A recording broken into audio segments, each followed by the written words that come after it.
ರಾಹುಲ್ ಗಾಂಧಿ ಅವರನ್ನು drug addict ಅಂದಾಗ custodian of the house is ಸಭಾಪತಿಗಳು. ಅವ್ರ ಹತ್ರ ತಾವು ಕಂಪ್ಲೇಂಟ್ ಮಾಡಿದರೆ ವಿಷಯ ಮುಂದುವರಿತಿರಲಿಲ್ಲ. ಅಥವಾ ನೀವು ಅವ್ರನ್ನ ಕೊಲೆಗಾರ ಅಂದಾಗ ಅವರೇ ಹೋಗಿ ನನ್ನನ್ನು ಕೊಲೆಗಾರ ಅಂತಿದ್ದಾರೆ ಅಂತ ಸಭಾಪತಿಗಳ ಹತ್ರ ಹೋಗಿದ್ದರೂ ವಿಷಯ ಎಷ್ಟು ಮುಂದುವರಿತಿರಲಿಲ್ಲ.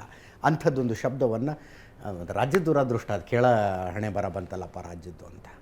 Custodian of the house is ಸಭಾಪತಿ. ನೀವು ಅಂತಿಮವಾಗಿ ನೀವು ಸಭಾಪತಿಗಳ ಹತ್ರ ಹೋಗಿ ದೂರು ಕೊಟ್ರಿ. ಅವರೇ ಬಗೆಹರಿಸಬೇಕಾಗಿತ್ತು. ಪೊಲೀಸ್ ಇಂಟರ್ಫಿಯರೆನ್ಸ್ ಅವಶ್ಯಕತೆ ಇರಲಿಲ್ಲ ಇದರಲ್ಲಿ ಅನ್ನೋ ಅಭಿಪ್ರಾಯಕ್ಕೆ ಏನು ಹೇಳ್ತೀರಿ ನೀವು?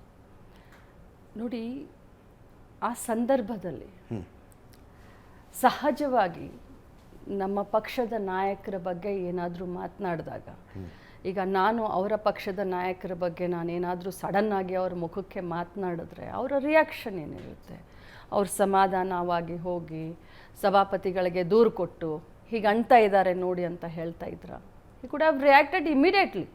ಒಬ್ಬ ಸಾಮಾನ್ಯ ಕಾರ್ಯಕರ್ತೆಯಾಗಿ ಇವತ್ತು ಕಾಂಗ್ರೆಸ್ ಪಕ್ಷ, ರಾಹುಲ್ ಗಾಂಧಿ ಅವರು ನಮ್ಮ ವಿರೋಧ ಪಕ್ಷದ ನಾಯಕರು, ನಮ್ಮ ನಾಯಕರಿಗೆ ಏನಾದರೂ ಅಂದಾಗ ಒಬ್ಬ ಕಾರ್ಯಕರ್ತೆಯಾಗಿ, ಒಬ್ಬ ಮಂತ್ರಿಯಾಗಿ, ಒಬ್ಬ ಪಕ್ಷದ ಪರವಾಗಿ ನಾನು ಮಾತನಾಡೋದು ಅದೊಂದು ಸಹಜ. ನಾನು ಮಾತನಾಡಿದೆ, ಅದರಲ್ಲಿ ಎರಡು ಮಾತೇನಿಲ್ಲ, ನಾನು ವಿರೋಧ ಮಾಡಿದೆ. ಬಟ್ ಮಾತನಾಡಿದಾಗ ಅವರು ಮಾತನಾಡುವಂಥ ಬರದಲ್ಲಿ ತಮ್ಮ ಪಕ್ಷದ ಸಿದ್ಧಾಂತವನ್ನು, ತಮ್ಮ ವೈಯಕ್ತಿಕ ಸಿದ್ಧಾಂತವನ್ನು ಮಾತನಾಡಿದ್ರೆ ಬಾಯಿ ತೆಗೆದ್ರೆ ದೇವರು ಅಂತ ಹೇಳ್ತಾರೆ, ರಾಮ ಅಂತ ಹೇಳ್ತಾರೆ, ದತ್ತಮಾಲೆ ಅಂತ ಹೇಳ್ತಾರೆ. ಆ ಎಲ್ಲ ಸಿದ್ಧಾಂತವನ್ನು ಮರೆತು ಏಕ್ದಮಾಗಿ ಆ ವರ್ಡ್ ಯೂಸ್ ಮಾಡ್ತಾರೆ ಅಂತಂದರೆ ಅವರ ಬದುಕಿಗೂ, ಅವರ ಭಾವನೆಗೂ, ಅವರ ಮಾತಿಗೂ ಎಲ್ಲಾದರೂ ಸಂಬಂಧ ಬೇಕಲ್ಲ. ನೀವು ಹೇಳಿದ್ರೆ ಅವರು ಹೋಗಿ ಅಲ್ಲಿ ಸಭಾಪತಿಗಳಿಗೆ ಕೊಡ್ಬೋದು.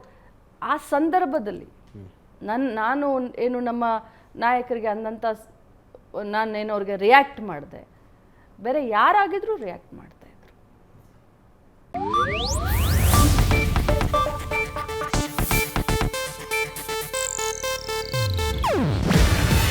ಇದು ಏಷ್ಯಾನೆಟ್ ನ್ಯೂಸ್ ನೆಟ್ವರ್ಕ್ ಪ್ರಸ್ತುತಿ. ನೀವು ನೋಡ್ತಿದ್ದೀರಾ ಏಷ್ಯಾನೆಟ್ ಸುವರ್ಣ ನ್ಯೂಸ್.